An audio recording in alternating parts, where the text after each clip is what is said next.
Welcome to Arts Roll Call, a podcast showcasing artists and arts organizations, highlighting the role of the arts in Greater Lansing today. I'm Robin Miner Swartz. I'm an editor, communications consultant, and a lifelong arts advocate. And today I'm talking with Wendy Shaft. Wendy is a relief printmaker and textile designer from Williamston, Michigan. She was raised with an enthusiastic love for observing the natural world and an enduring appreciation for art, science, literature, and theater. Wendy earned her bachelor's in geology from Michigan State University, and during that time, she worked on the Trans-Alaska Pipeline, eventually moving to Alaska. There, she discovered her love for the arts and earned a bachelor's degree in fine arts with an emphasis in book arts and printmaking, and eventually started Limner Press with her partner. In 2005, they relocated their publishing company from Anchorage to Williamston. She participated in really big prints at Hamilton Wood Type Museum in Wisconsin in 2025, and her large woodblock print, No Farms, No Food, is part of the 2026 Art Prize exhibition in Grand Rapids. Wendy's work has been featured on an Arts Council of Greater Lansing billboard, in Lansing Art Gallery's 2021 Art Path project, and in other Michigan exhibitions. Wendy continues to work in linoleum block printing on paper and hand-dyed textiles. She has added mixed media collage and gelatin printing to her repertoire and also enjoys collaborating with her husband Don on letterpress printed projects. Wendy, welcome to Arts Roll Call. Thank you so much for joining us today. Thank you for inviting me. Well, your life and career have traveled a long road from Williamston to Anchorage and back again. Can you start by telling us about how you ended up working on the Trans-Alaska Pipeline? Well, I was about to finish my degree in geology, but I had lost interest in it. In the meantime, a subcontractor was going from school to school and getting people to work on the pipeline, and it was called a field engineer um, position, but it was quality control, but they weren't hiring women. And so somebody took them to court and they said, "Oh, there's no bathrooms for both genders." And so they backed down. And sure enough, the first camp I went to didn't have bathrooms that were separate. So that was a little bit of a learning curve for all involved, sharing restrooms. And it's gone full circle. And it's like, okay, whatever. So it was an education to work with thousands of men. It was really the first major project that women worked on in construction. They were in all the unions. They were in you know um, the Teamsters, laborers, all those unions. So it was an interesting experience, Well, what to about say the that work least. made you want to stay in Alaska? Well, I think that there was a little bit of influence from my aunt and uncle had lived in an Anchorage in 51. He was posted in at Richardson in Anchorage, and they had made trips up there. And so I grew up with this idea of, oh, Alaska is like this exotic destination. And so when I d- worked on the pipeline, and it's kind of a long story, but I came back and finished my degree in geology. And then I moved to Denver thinking, well, then I won't be so far from my parents and as Alaska. Well, it turned out that, I wasn't married. I looked at Denver, and Denver was, it was even in the 70s. It was going up in cost of living and very low wages. And I wasn't sure I wanted to be a geologist. And so I just did a pro and con list and moved back to Alaska by myself from Denver, packed up my van. Um, I didn't have a job when I got up there, so I ended up just working retail and kind of looking for a job. I thought if I was already in Alaska, the gas line would start up and I would already be there. So that was part of it. But in the meantime, I was just not interested in field work. So that was kind of part of it right there. Just, Mhm. couldn't have a dog. If you're working in the field every summer, then it's a certain lifestyle, and I chose not to do that. Mhm. Well, so I mentioned at the top you started out as a geology major. What took you from pipeline to printmaker? What drew you into the arts? Well, I started taking, I'd always been interested in watercolor painting, but and I was raised by people that went through the Depression, and they they said be practical. They had to quit college because you couldn't be they didn't have married housing, and they went through a lot of things. My dad was in World War II. He came back and he only wanted to farm. And so my upbringing, and I was born after he got back. My upbringing was informed by do something practical, don't do anything that you don't think you can make a living at. So I was hesitant to do art, and then I when I decided to do watercolor painting, that was kind of the first step in in the art discovery part of my life. And then I took a printmaking class, and that was it. It was like I had this incredible teacher. We had great teachers up in Alaska because I think of the destination. People want to live up there and work up there. And I had fantastic teachers, people that had lived in New York, during the 50s, and we're part of that whole mid-century scene. And then my printmaking teacher was just amazing. She was a writer and she was an artist, and so she was a great influence. And really, that's where I hooked into just by going to school part-time and learning about printmaking. We had to do all the different types of printmaking, and I just landed on relief printmaking. So it was going to school part-time. That's what happened. Hmm. Well, tell me about Limner Press. What kind of work did you produce? Well, Limner Press was started. Oh God, I met my husband in a print shop while I was going to school, and he said, "Well, okay, I'm a printer. You're a printmaker. Let's discuss this." And he he said, "Why aren't you using a letterpress?" And I said, "Well, I what is a letterpress? I have no clue what that is." Well, now I know. I have several, and we got married, bought our first press, and so that's kind of when we started to collaborate. And then we decided to start a card line, and I carved 3 blocks per image, and he is just his expertise. He's a third generation printer, so he was helping me register the block so that if I wanted to carve 3 blocks per image, then he had all that expertise. So Limner Press started out being a job printing shop. We had our card line, and then we were approached by Tom Sexton, who just passed away about a year ago. He was the um, poet laureate emeritus of Alaska, and he lived in Anchorage, and we collaborated on a chapbook for him, and then we did broadsides, and we published a couple other poets up in Anchorage. So that's that. It's sort of kind of one thing led to another. Mhm. Well, and then it led you back to Williamston. So what was it like moving a business like that from Alaska to Williamston? Overwhelming. We loaded Mm. a 40-foot container. They just dropped it off at our business park, and I called around and I said, "Okay, how do I do this?" And they go, That sounds like you have more equipment than you do have household." He says, "So you're just going to be, commodities. You're not really a household." So they dropped it off, and one of our competitors brought over a forklift. He couldn't wait for us to leave because Don had all the letterpress business. So he couldn't wait. So he helped us load. All our friends helped us load. I kept trying to pay the people and that had dropped off this container, and they go, "Oh yeah, we'll get around to it." Just typical Alaska stuff. So finally we get it loaded. We're on the road up to Fairbanks, and I had cousins that lived up there. So I thought, well, we'll drive up to Fairbanks and then we'll, go down the Highway.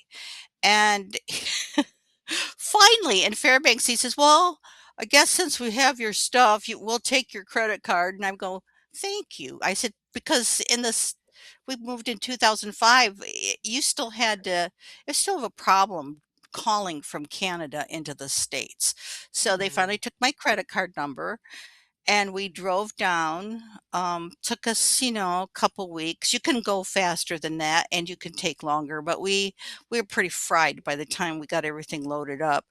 And we got to Williamston about 2 days before the steamship went from Anchorage down to SeaTac by railroad to Detroit by a truck to Williamston, and my brother and sister-in-law had found us a place to have our print shop. That was the other place. Other problem was, where are you got a 40-foot container full of heavy metal, type Mhm. cases, printing presses.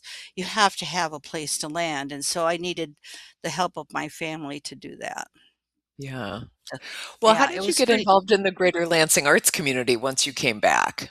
Well, I have to say Jane Ryder. I mean, I met her at this very odd Halloween show and we kind of hit it off and she said, "Well, what are you doing?" And I says, "Well, I'm here to take care of my mother." So I'm not doing that much art because the reason we relocated was so that my mother could age in place. Mhm. And she was you know, she was so much fun. She had come up to Anchorage like 11 times after my dad died, and for a month, and she'd come at different times. And the last time she came up, I'm going, "Oh my gosh, she's not taking all her pills." And Mhm. she was on her way to becoming a brittle diabetic. And I asked Don, I said, "What do you think about?" And he filled in the blank, relocating to Williamson for your mom. And I go, whoa, we were just completely on the same page. So that's why we Mhm. came back here. And Don and I had both lived in different places in this whole big story. And so when we came here, the focus was completely my mother, and we tried to Mhm. keep the card line going. We tried to do shows, but it wasn't possible. I came here with blinders on to do a specific thing, and it was to make sure my mother could stay in her house until she couldn't. And she Mhm. got 6 more years, and she ended up at Dobie Road. But in the meantime, I had met Jane. Back to that, and so I was just kind of trying to figure out how to stay active. I did at least one puzzle print with a gal, and her blog is 1,000 wood blocks, and she would mail out these pieces to all of like over 100 people, and we would each carve our piece. She'd put it back together, and Oh, then neat. it's just it's amazing process. So I just did little things. I did some dye painting, but really I was working part-time. Don's trying to restart the business. That's a whole nightmare we won't talk about. And um and just be there for my mother. So Mhm. Limner Press kind of hobbled along, and then after my mom died, we set up. We were in a really great spot, but we got 86 because of a rent raise, and so we ended up on Grand River. So then we brought in a copier, and we just kept doing what we do. And I gradually, finally, Don goes, "Well, you sort of took off all these years to be there for your mother. So just concentrate on getting name recognition." I mean, I left a 30-year adventure in Alaska, and 20 of those 30 years was being an artist. So Mhm. I noticed you asked about culture shock. It was a huge culture shock because I was focused on my mother and I didn't really think about what I was doing to my name recognition. It was Mhm. not about me as an artist. So, um, when I started doing my own art, I just thought, well, I need to work on name recognition. And so that sort of pointed me into projects through the Arts Council because it's great. It's great because you get all this information on, art calls and things like that that will fit into your vision. Hmm. So that was Yeah, kind it of. sounds like that relationship has been meaningful for you. Oh yeah, I mean, I never would have done, art in the sky and the other thing, being a printmaker is, you are bound by the size of your press. Hmm. And they say, go big or go home. I mean, I had someone in Anchorage who had finished her master's degree in New York, and she said, well, you really don't get any place in New York City unless you're doing giant this and giant that. And I'm going, oh, well, that's not going to happen because I'm working on a card line that's 5 by 7. It's so scale became kind of something I thought about because printmakers just don't get the viewing Yeah. like someone else would get that can do, paintings that are bigger than your head. I mean, I don't even have room to fit some of those things in there. So that was why I was kind of trying to go to rebuild my name recognition. So I Mhm. don't really do, very many shows or anything, but that's what carried me in Alaska with my card line. I was going to the National Stationery Show when they had it, and I my block printed cards were up and down the West Coast and the East Coast.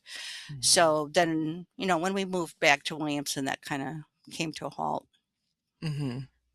Well, since you've been back, I know you've been involved in quite a few public art projects across the region, including Art Path and having your work on an Arts Council billboard. What draws you to public art exhibitions, especially larger scale ones? Well, like I just stated, it has to do with you don't get noticed. But Mhm. the other part of it to me is education.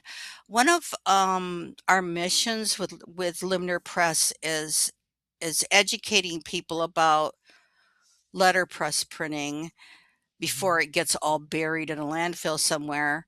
And I felt like if I did larger projects, I could educate people about relief printmaking. I mean, Mhm. I was so shocked when I got that first billboard. I had vapors. I'm going, "Really?" And then to go see my art on a billboard, that's an astonishing thing for someone who's been working at a small scale. And Yeah. then the the art path was, a combination. I've been dyeing fabric since before I was a printmaker.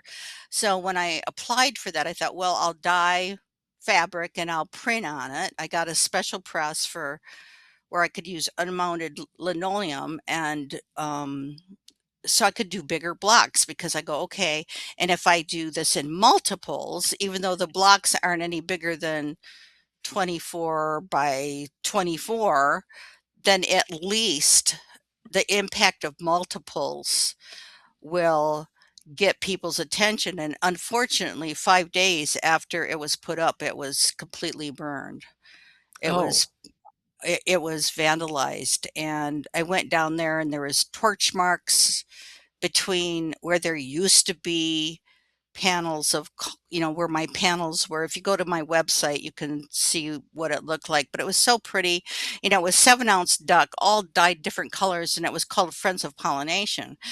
And Mhm. it fluttered in the wind. It had its own little kinetic thing going on. And I was expecting people to cut them off. All right. And I'm going, okay, if, 10, 15 are cut off, I can live with that because maybe they're on somebody's wall that can't afford art. But it was an act of, it was arson. I mean, Mm. where they torched in between the panels of fabric, it was puddles of whatever that nylon was, and then you could see the burn marks. And fortunately, I was able to do a little.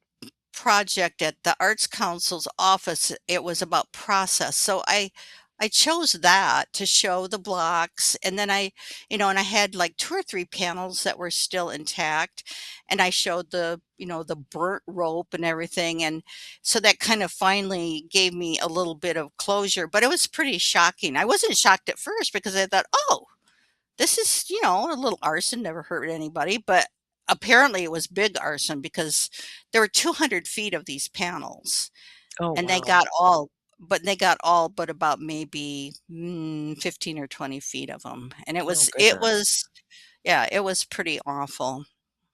So, and then the next thing was, that was like in 2021. So Hmm. that's when that happened. Mm. Well, at the beginning, I mentioned your piece called No Farms, No Food. Can you talk a little bit about that work and about how you were included in Art Prize? Sure. In an effort to go bigger, I had heard about people doing these steamroller events. So I thought, well, heck, I'll go online and see what I could find. So it would have been, see, this is 26. So in 24, I started looking, and early 25, there's a call for artists at Hamilton Museum, which is Hamilton is the museum where they still make wood type, and they do, I mean, they have all the presses that were ever done. I mean, we used to have a Hamilton type case. It is still a producer of wood type for all over the world. So every 2 years, there's some people that used to be associated with a university, which is, it has changed, but they every 2 years they put on really big prints, and they say, and you have to be juried in. And I thought, well, I'm going to do this because you have to do like a 32 by 60-inch block. And the biggest I'd done up till then had been about 24 by 24 inches. So I thought, oh man, okay, I'm doing this. And so um, I during this time, my brother was becoming very ill, and I was all excited. I was telling him about it, and then he went and died on me right before I found out that I was accepted. And I felt like, okay, now I really have to do this because it's just going to help me work through my grief with my remaining um, family member of Mhm. my nuclear family, so I'm the last one. So, No Farms, No Food, is a big, as usual, having a science background, I can't just think up something. I have to research it for weeks, and my poor husband just keeps going, "Oh man, is she gonna do it? Is she gonna do it?" And I love sunflowers, and here I am in the middle of an agricultural area that my father, I mentioned, came after World War II, just wanted to farm because he wanted to forget what he had seen. And you know I I just thought, this is our only planet. This is it. And if you've ever um read or heard spoken Carl Sagan's, I think it's an essay, maybe it's longer. It's called The Pale Blue Dot. And it's about how we are just a pale blue dot in this universe. And maybe we should be taking care of what we have. So that was kind of the impetus of like, okay, I'm going to do a farm scene, and it needs to include pollination. And I love sunflowers. I plant them every year.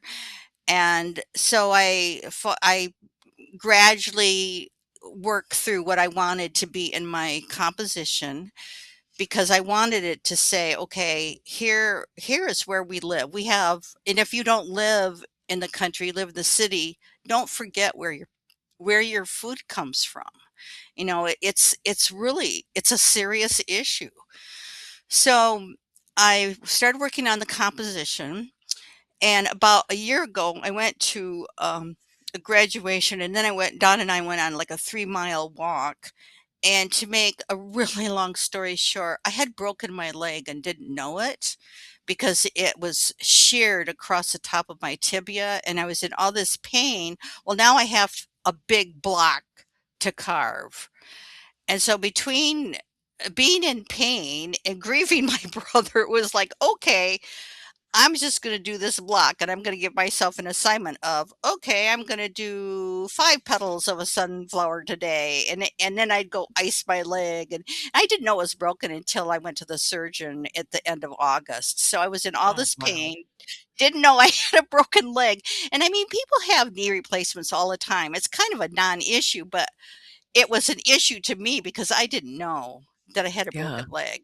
And then I did have the replacement, and it's everything's all good, but I think carving that block really helped me kinda get through a couple things there. So then we took it into, well, we took it to Two Rivers to be printed, but we went up through the Upper Peninsula to see a couple of our Alaska friends who had relocated back to the Apostle Islands area, and so we kind of made it like, okay, we'll go see our Alaska friends. And then we went down to Two Rivers, and that was an amazing experience. And because they put you in groups, and you have like, let me see, 4 hours to get maybe 5 prints. And it Mm, takes about 45 minutes to ink it up. And wow. fortunately for me, my husband was with me, but my stepdaughter came up, Felicia, and then my nephew came over from Iowa, and he's a wonderful photographer, so he documented the whole thing, and that's on my website too. So, it was just a great adventure, and so I'm going, "Okay, now I have an even bigger print," and then I thought, "Oh, maybe," and I was kinda thinking of art price because 'cause I'd never done it. Because Mhm. why would I do, a small print? Nobody will ever see it. So I entered it. This it starts in April. It's kind of a long process. And then I was contacted by the Fountain Street Church, which has an amazing set of rooms, all set up with a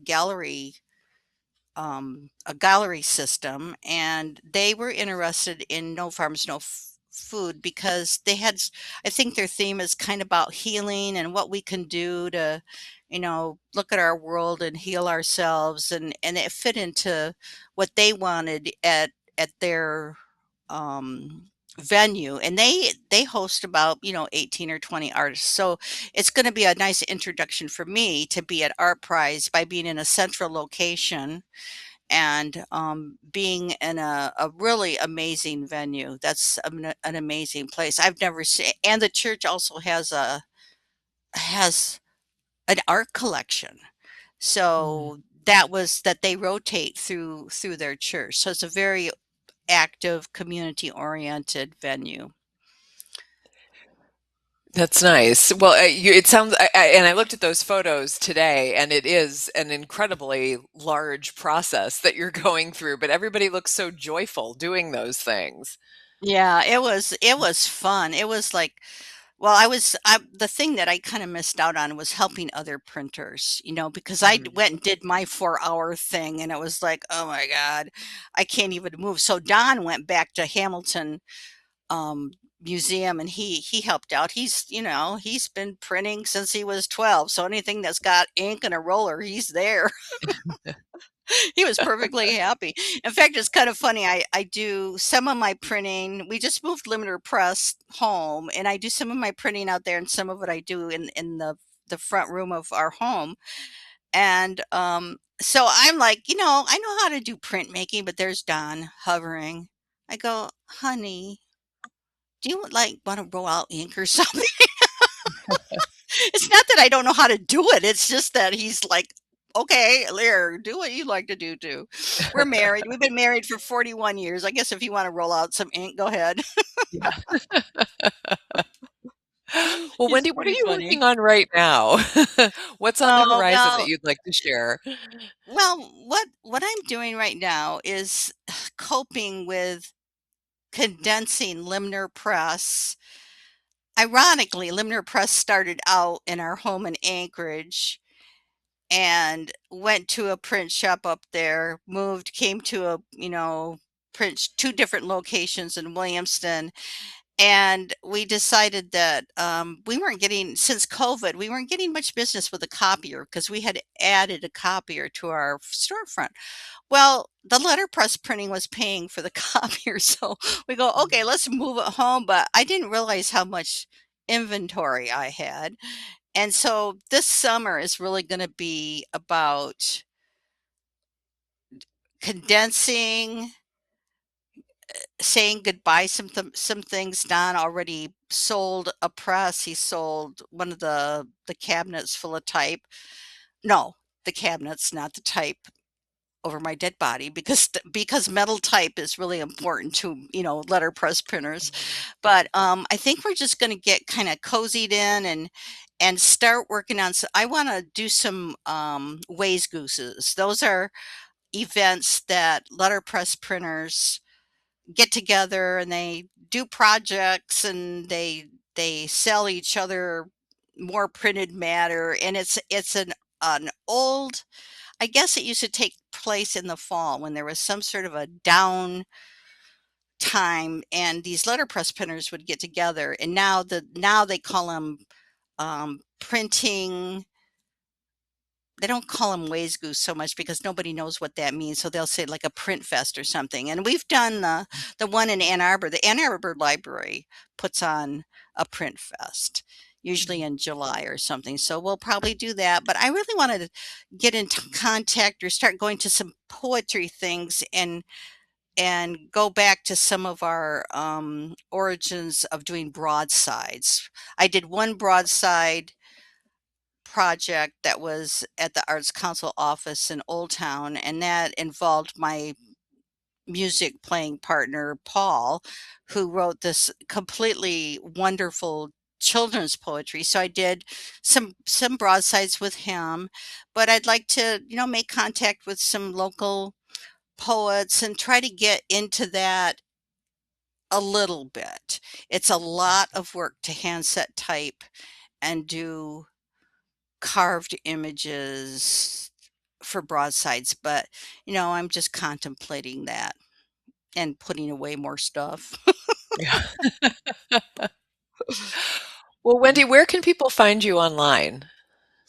Well, they can go to wendyshaft.com.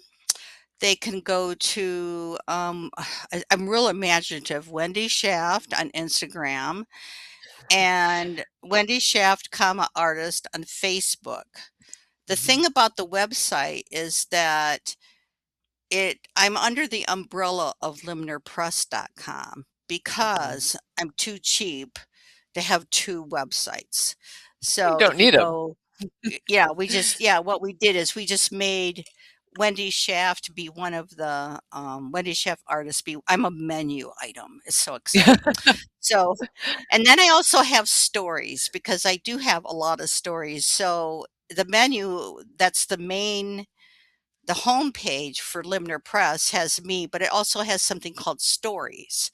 And if you click on that, that's where I'm putting, the Art Path story is there, the really big print story is there. And then I did something in the 90s where I went to somebody's place in Arizona from Alaska and we made paper and we did a great big wall project out of handmade paper. And that's something I'd forgotten about. And I thought, well, maybe I wanted to work really big all the time. It was somebody that had ceilings, and we were just connected up by a mutual friend. So my friend Cheryl says, well, my friend Lynn wants a big piece for her fancy house in Scottsdale. So why don't you go down there and make paper? And they set it all up, and that's what we did. So I'm going to put that on the stories part of my website too. That was a fun project. So, Nice. Well, Wendy, I've really enjoyed learning about you and your art and your story here today. Thank you so much for joining me. well, thanks. I'm glad everything went well today. After last week, I had sort of a little downfall, but now we're done, and and then look forward to seeing my art in Rio Town.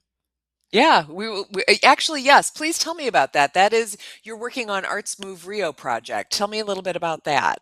Right, real quickly, I'll share that with you. It was another enticement to go big or go home, and um, lots of research, and basically, it ended up that I was sort of at transportation because that area is transportation.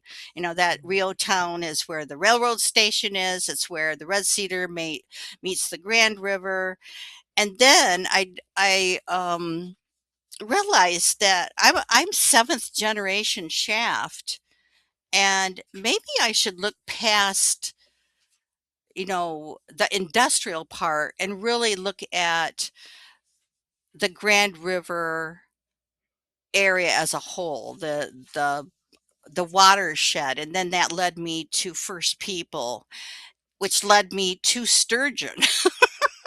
So Mm, this is how it always goes. One thing leads to another, and in kind of thinking about my family's history being really ingrained as they came from New York, but there was a indigenous person married into our family, and I thought maybe I should just go beyond railroad tracks and look at the rivers and how they were transportation, mhm, and how the first people used the resources, and sturgeon became my life. I mean, I didn't know anything about them.